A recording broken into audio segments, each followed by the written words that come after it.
ለተሮቡ ሚያዝያ 22 ቀን 2017 ዓ.ም ሰላም ጤና ይስጥልን የተከበራችሁ ተመልካቾቻችን ከናሁ ቴሌቪዥን የሀገር ውስጥና የባህር ማዶ ዜናዎቻችን ወደ እናንተ የሚደርሱበት ጊዜው አሁን ነው። ከዜናዎቹ ጋር ዳና ታደሰ አብሬያችሁ ቆይታ አደርጋለሁ። አብራችሁን ሁኑ።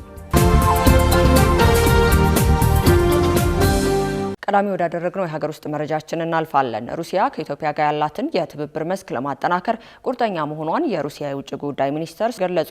የፌዴራል የውጭ ጉዳይ ሚኒስተር ዶክተር ጌዲዮን ጢሞቴዎስ በሪያድ ጄኔሮሎ እየተካሄደ ካለው የብሪክስ የውጭ ጉዳይ ሚኒስተሮች ስብሰባ ጎን ለጎን ከብራዚልና ሩሲያ ውጭ ጉዳይ ሚኒስተሮች ጋር የሁለትዮሽ ውይይትም አካሂደዋል። ሚኒስተሩ ከብራዚል የውጭ ጉዳይ ሚኒስተር ማርኮ ቫርካንም ባደረጉት ውይይት ብራዚል በብሪክስ የወቅታዊ ፕሬዝዳንት የጀመረችውን ስራ በማድነቅ ኢትዮጵያ ብሪክስን ለመቀላቀል እንዲሁም ደግሞ በብሪክስ ላይ ያላትን ትኩረት አቅጣጫ ድጋፍ ታደርጋለችም ብለዋል። ሚኒስተሩ በግብርና ማምረቻ፣ በዓለም አቀፍ ተቋማት አስተዳደራዊ ማሻሻያ፣ በኢነርጂ ሽግግርና በሌሎች የጋራ ጉዳዮች ዙሪያ መክረዋል ነው የተባለው። ሁለቱ ሚኒስተሮች የኢትዮጵያና ብራዚልን የሁለትዮሽ ግንኙነት ለማጠናከርም ተስማምተዋል። ከሩሲያ የውጭ ጉዳይ ሚኒስተር ሰርጌ ላቭሮቭ ጋር ባደረጉት የሁለትዮሽ ውይይት የሁለቱ ሀገራት ግንኙነት የጋራ ተጠቃሚነትን መርህ ባደረገ መልኩ ወደ ላቀ ደረጃ ማሸጋገር በሚችሉበት ጉዳይ ዙሪያ መክረዋል ተብሏል። ሚኒስተር ሰርጌ ላቭሮቭ አገራቸው ከኢትዮጵያ ጋር ያላቸውን ታሪካዊ ግንኙነት ተጨባጭ በሆነ የትብብር መስክ ለማጠናከር ቁርጠኛ መሆናቸውን መግለጻቸውን ከውጭ ጉዳይ ሚኒስቴር ያገኘነው መረጃ ያመለክታል።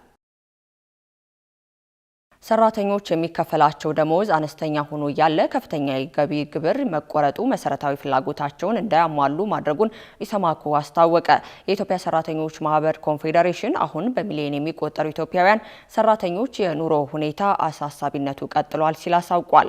ኮንፌዴሬሽኑን ይህንን ያወጣው በመጪው ሐሙስ በዓለም አቀፍ ደረጃ ለ136ኛ ጊዜ በኢትዮጵያ ደግሞ ለ50ኛ ጊዜ የሚከበረውን የሰራተኞች ቀን አስመልክቶ በሰጠው ጋዜጣዊ መግለጫ ላይ ነው። ኢሰማኮ የዋጋ ግሽበት የደሞዝ ተከፋዮችን የመግዛት አቅም በእጅጉ እያዳከመው ነው ብሏል።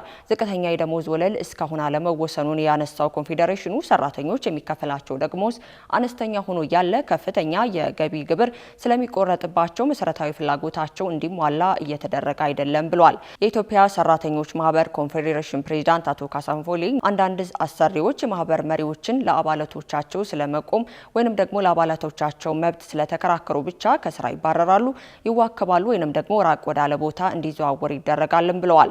ኑሮው የከበደ ተቀጣሪ ሰራተኛ በተመለከተ ከዚህ ቀደም ለጠቅላይ ሚኒስትሩ የተላከ ጥያቄን በተመለከተ በተደረገው ውይይት ጥያቄው ተቀባይነት አግኝቶ ለሚመለከታቸው ሚኒስትሮች ተላልፎ ተሰጥቷልም ብለዋል። ሆኖም የተወሰኑ ጥያቄዎች ምላሽ ያገኙ ቢሆንም መሰረታዊና ቁልፍ የሆኑ የሰራተኞች ጥያቄ አልተመለሱም ሲል ገልጿል። በአቶ ጌታቸው ረዳ የሚመራው ህወሓት ትግራይ ሊበራል ዲሞክራሲ ፓርቲ የሚባል አዲስ ፓርቲ ሊያቋቁም መሆኑ ተገለጸ። በአቶ ጌታቸው ረዳ የሚመራው ህወሓት የተከፈለው ቡድን አዲስ የፖለቲካ ፓርቲ ለማቋቋም በሂደት ላይ መሆኑ ተሰምቷል። ይህ አዲስ በምዝገባ ሂደት ላይ የሚገኘው የፓርቲ ፖለቲካ የሊበራል ዲሞክራሲ ጽንሰ ሀሳብ የሚያካትት መሆኑንና ትግራይ ሊበራል ዲሞክራሲ ፓርቲ በማለት ለመጠራት መወሰኑን ከአመራሮቹ መካከል አንዱ እንደገለጹለት ቢቢሲ በዘገባው አስታውቋል። ስማቸው ገለጽ የጠየቁ እኚህ የቀድሞ የህወሓት አመራር ይህ ስም የፖለቲካ ፓርቲውን ለመመስረት በእንቅስቃሴ ላይ ባሉ ሰዎች የተመረጠ እንጂ ከምርጫ ቦርድ እውቅና ስላላገኘ ጉባኤው ሲካሄድ ሊቀየር ወይንም ደግሞ ሊሻሻል ይችላልም ብለዋል። የህወሓት መሰረዝ ስጋት የፈጠረባቸው በአቶ ጌታቸው ረዳ የሚመራው የህወሓት ማዕከላዊ ኮሚቴ አባል ከሳምንታት በፊት ባወጣው መግለጫ ዶክተር ደብረጽዮን ገብረ ሚካኤል የሚመሩት ቡድንም ጋር በጋራ ጉባኤ ለማካሄድ ጥሪ አቅርቦ የነበረ ቢሆንም በጎን ምላሽ አለማግኘቱንም ገልጿል። የህወሓት ህጋዊነት ስለሚያበቃለት የህወሓት የፖለቲካ ዓላማዎችን ለማሳካት የሚያስችል አዲስ የፖለቲካ ፓርቲ ለመመስረት ተገደናል ሲሉ ምንጩ ገልጿል ያለው ቢቢሲ የፓርቲው ህገ ደንብ ፕሮግራሞችን አቀራረብ መጨረሻ ነግረውኛልም ብሏል። ምንጩ አክለውም የደጋፊዎችን ፊርማ የማሰባሰብ ላይ እንደሚገኝ መናገራቸውን ያመላከተው ዘገባው ምርጫ ቦርድ ያስቀመጠውን መስፈርት ገና ስላላሟላ እስካሁን ድረስ ለቦርድ በይፋ ያቀረበው ጥያቄ እንደሌለ መናገራቸውንም አስታውቋል። ፓርቲው ክልላዊ መሆኑን ምንጩ እንደተናገረው የጠቀሰው ቢቢሲ ከምርጫ ቦርድ በግንቦት መጀመሪያ ወር ላይ ቅድመ እውቅና እንዲያገኝ ብሎ እንደሚጠብቅም ገልጸውልኛል ብሏል። አሁን መልፋት አልፎበታል። አንድ ሆነው ብዙ የሚሆኑበት ጊዜ መጥቷል። በጣቶ ፍጥነት ትኬቶን ቆርጠው ወደ ፈለጉበት ይጓዛል። ለመንገዶን ጊዜን ቀድሞ በመረጡት ሆቴል ወዲያውኑ ማረፊያውን ይይዛል።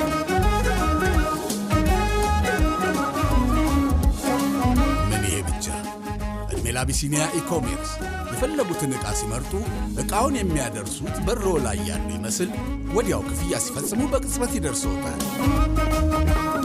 ጊዜ ገንዘብ በሆነበት በዚህ ዘመን እርስዎ መገኘት ሳይጠበቅቦ ጣቶ ይፍጠን እንጂ የወዳጆን ደስታ ባሉበት ይቀራል።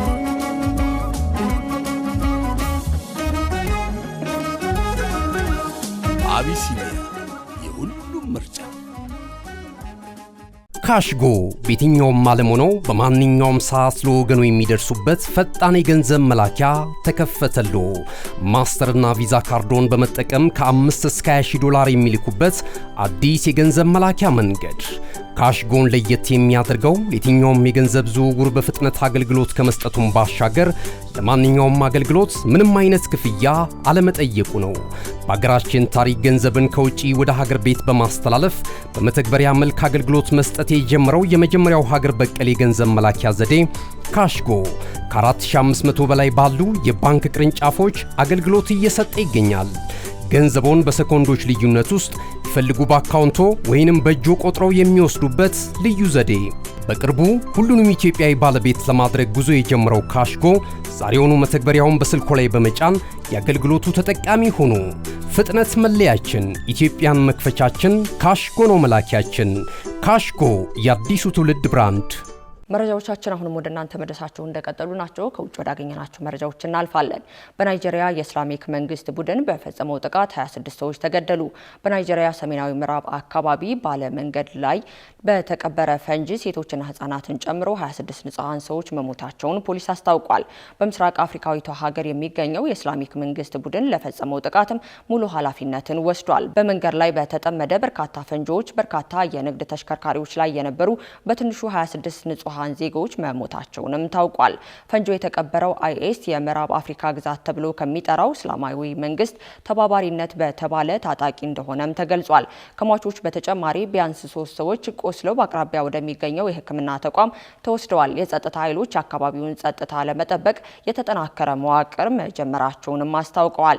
በዚህ ወር መጀመሪያ ላይ በሰሜን ምዕራብ ናይጄሪያ እስላሚክ ጽንፈኛ እንደተፈጸመበትና በተጠርጣሪ መንገዶች ላይ ቦምቦችን በአውቶቡሶች ላይ የነበሩ 8 ሰዎችንም መግደሉንም ከዚህ ቀደም መግለጹ ይታወሳል።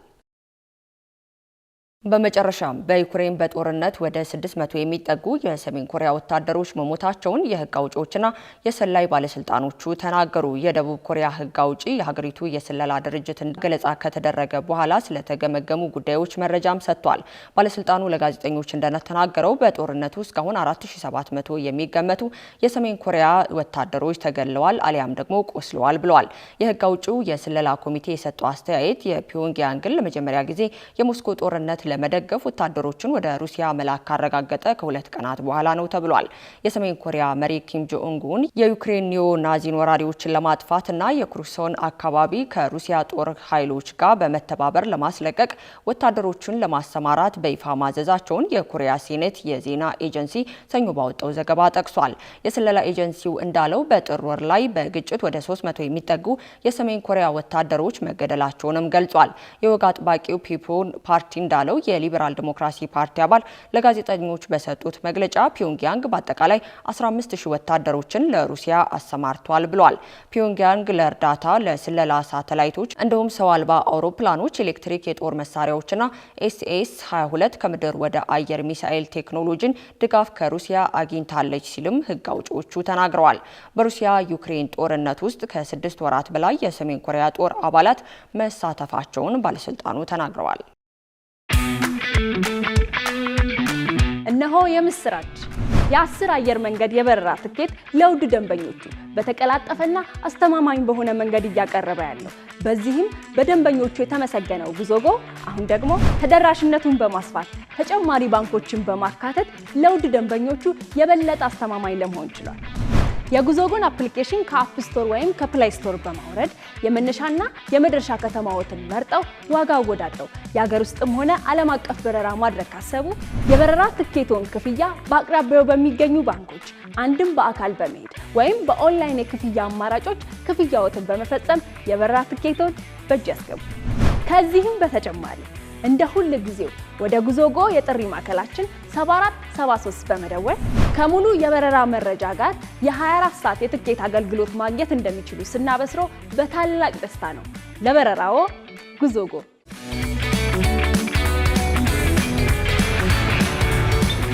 ከናሁ ቴሌቪዥን ለሰዓቱ ያዝንላችሁ መረጃዎቻችን የእስካሁኑ ይመስሉ ነበር። ከዜናዎቹ ጋር የዳና ታደሰ አብሬያችሁ ቆይታ አደረኩኝ። የናሁ ፕሮግራሞች ወደ እናንተ መልሳቸውን ይቀጥላሉ። መልካም ቀን።